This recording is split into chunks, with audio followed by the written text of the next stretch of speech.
From confusion to clarity, tackling the I don't know syndrome. Welcome to episode 63. Hi, I'm Clarinda, and you are listening to the Feel Light, Mind, and Body podcast, created for women like you. Women who are experiencing success in so many areas of life, but are struggling with weight loss, stress eating, and decreased energy. Losing weight can feel hard, heavy, and restrictive. That's why every week I will be offering you a different perspective, tips, encouragement, and a unique approach so that you can feel lighter in your mind and body rather than feeling deprived, frustrated, or discouraged. What if you could feel free, yet in control around food for the rest of your life? What if you could enjoy your experience of losing weight and getting healthier? You absolutely can. You're in the right place. Take this time for yourself and let's dive in. Today, let's talk about the two worst seemingly innocent statements that keep us confused and stuck. Well, okay, depending on your perspective, they might not be the worst ones, as statements like, I don't care, or I give up are more obvious. But let's look at why and how the following two opposite statements can keep us stuck. The first one is, I don't know. As long as we say, I don't know, shrug our shoulders, and stay in confusion, nothing will change. We'll stay stuck. My new Feel Light, Mind, and Body course members just heard me say that they weren't allowed to answer with, I don't know. Well, they can, but I'll follow it up with, if you were to know, or take a guess at why that might be. That's when the brain will kick in and go to work to find a solution. So many clients are surprised at the possibilities revealed to them that weren't available in their minds from an I don't know assumption. From there, we can look at the options and see what's most feasible and beneficial for them to think, feel, or do for their very next step, big or small. It gets the momentum going. Saying, I don't know why, or I don't know how, can justify our inaction. It's a protective mechanism. There's always a fear of doing something new. So if you hear yourself saying, I'm just a scaredy cat, no, you're simply a human being.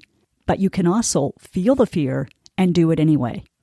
I've had a lot of personal experience in that, and I'm not sure if it ever gets easier, but my determination and faith that it will be worth it has strengthened for sure.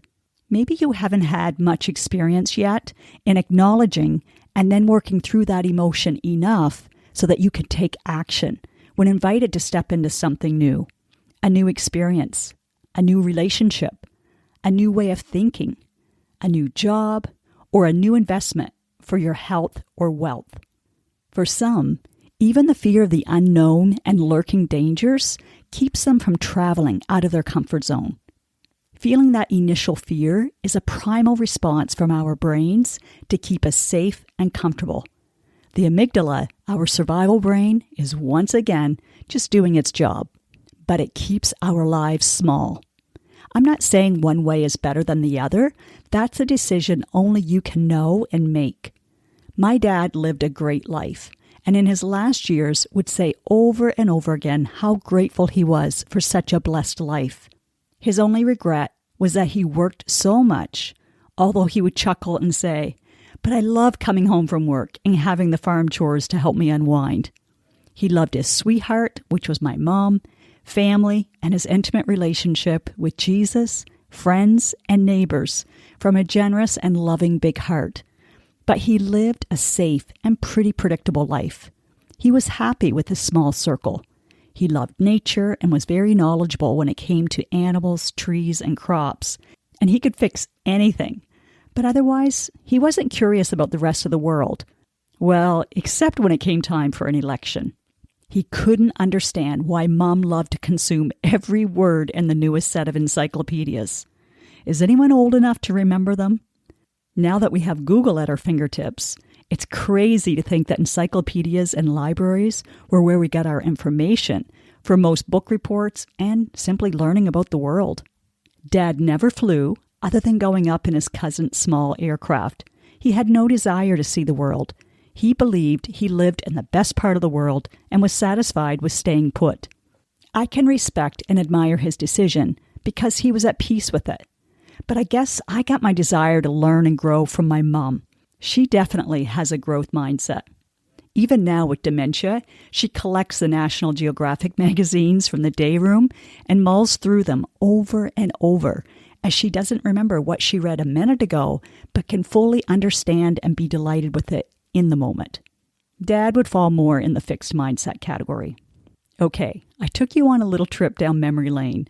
So let's come back to the innocent thought or statement, I don't know. If you want anything to change that you're not satisfied with, then you need to find the answer within or work with someone who can help you find that answer. I reassured those who could attend the group coaching session this week that there may be some questions on their Feel Light Mind and Body worksheets that they'll initially leave blank. I encouraged them to watch the accompanying short video again and then revisit the question. Even saying, I wonder what that would be for me. Then notice what pops up, or let it marinate and see what your brain will discover. As you've probably heard in past podcast outros, knowledge without application won't give you the results you want. That's why I have worksheets to help them integrate what they're learning, and then they can bring anything they feel stuck on to the coaching call. I can help them unwind what's in the back of their mind, or give them a new perspective or belief for them to try on to see if it fits and feels true for them. If it doesn't, we try on another and another until that, aha, that's it, happens. It's fascinating and freeing, the momentum that one shift in our thinking can make in our lives from that moment onward. Instead of simply saying no and staying stuck, I teach you how to tap into the higher part of your brain, the prefrontal cortex, to explore what your answer might be. For example, one of the ways that opens you up to exploring the question why is simply rephrasing it to, if I were to guess, what would it be? That doesn't feel so intimidating for the perfectionist part of us that doesn't want to get it wrong. Saying I don't know closes us off from increasing our self-awareness and having a stronger relationship with ourselves. Saying I don't know stunts our growth. It limits us to new possibilities that could bring more ease, satisfaction, and happiness into our days. Saying I don't know gives us a temporary relief of not having to expend any mental energy figuring it out, but the continual mental fatigue from this problem will remain. Saying I don't know keeps us from having to make any changes. We can stay the same and not have to take any new action steps. So basically, we can remain miserable in our stuckness, feelings of defeat, or state of mediocrity. So this is a great add-on to last week's episode on not settling. Let's pause for a moment. Where are you feeling discomfort or dissatisfaction in your life right now? It could be a relationship with others or yourself. It could be your pants or skirt that feels too tight.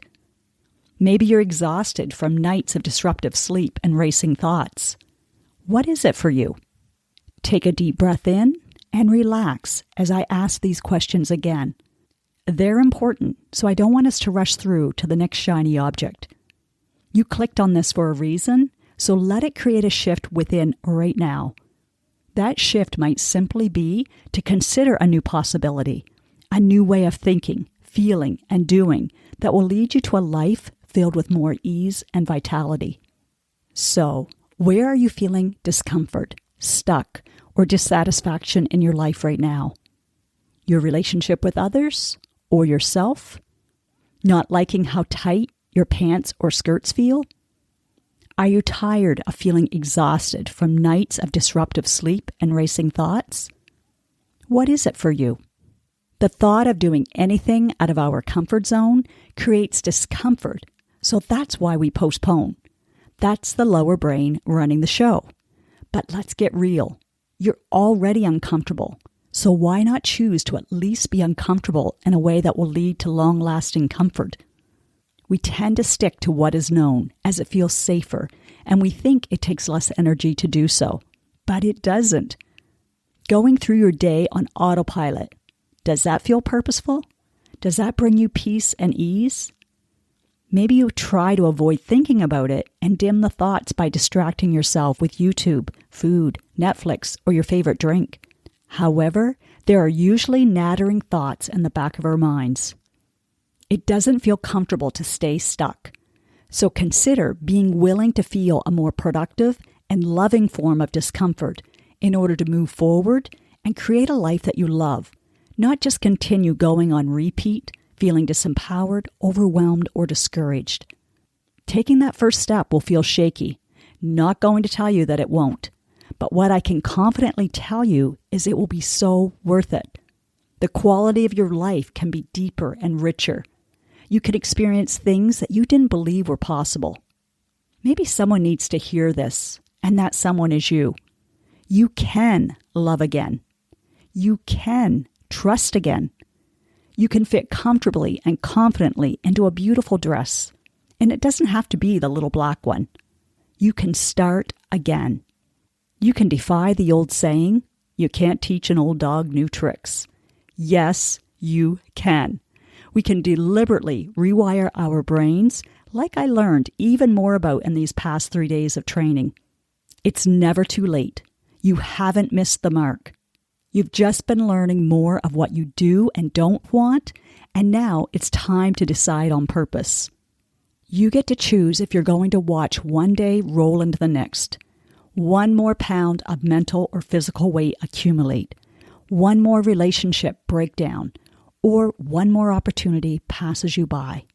This is not a time for shame or blame.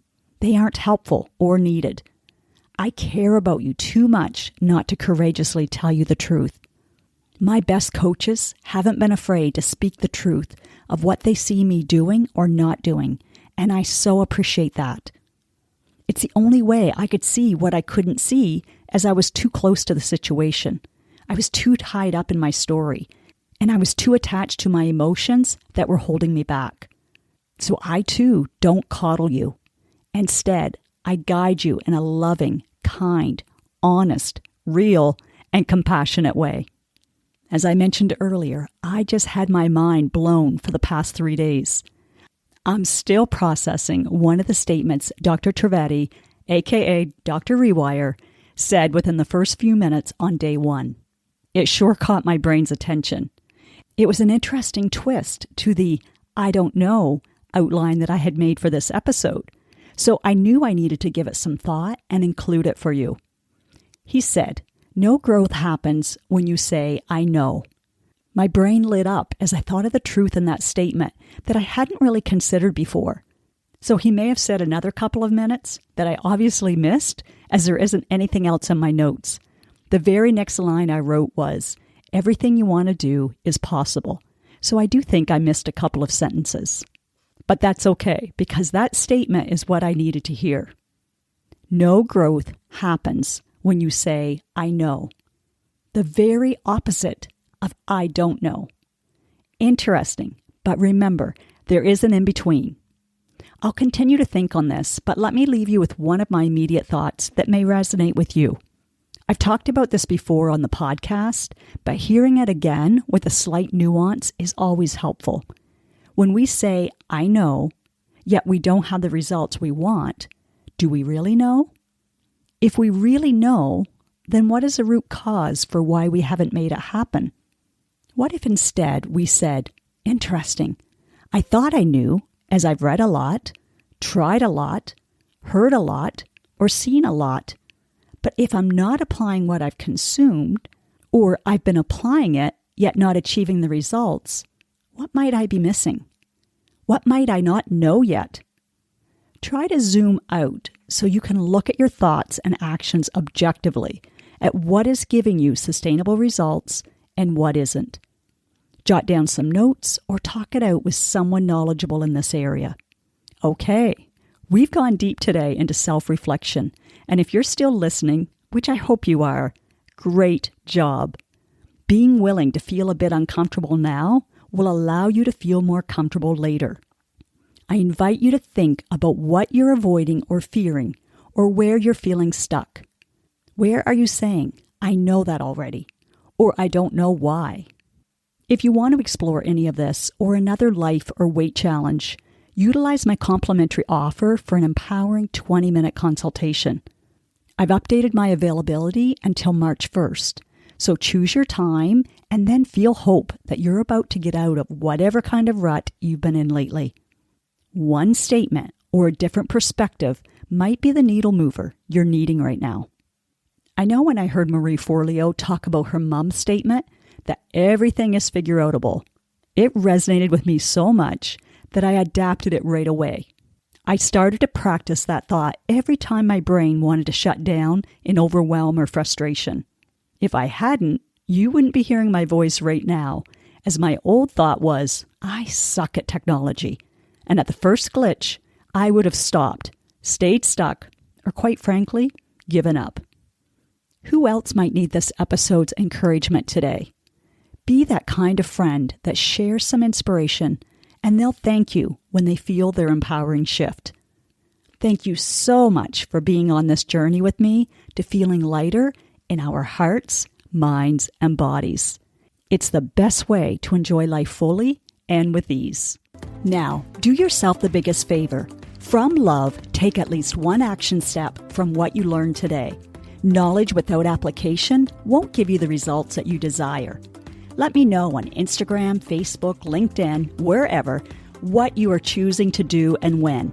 And yes, please leave a podcast review wherever you are listening to this. When people read your words and can see themselves in them, then you are contributing to women empowering other women. And that feels amazing. You just might change or save a life today.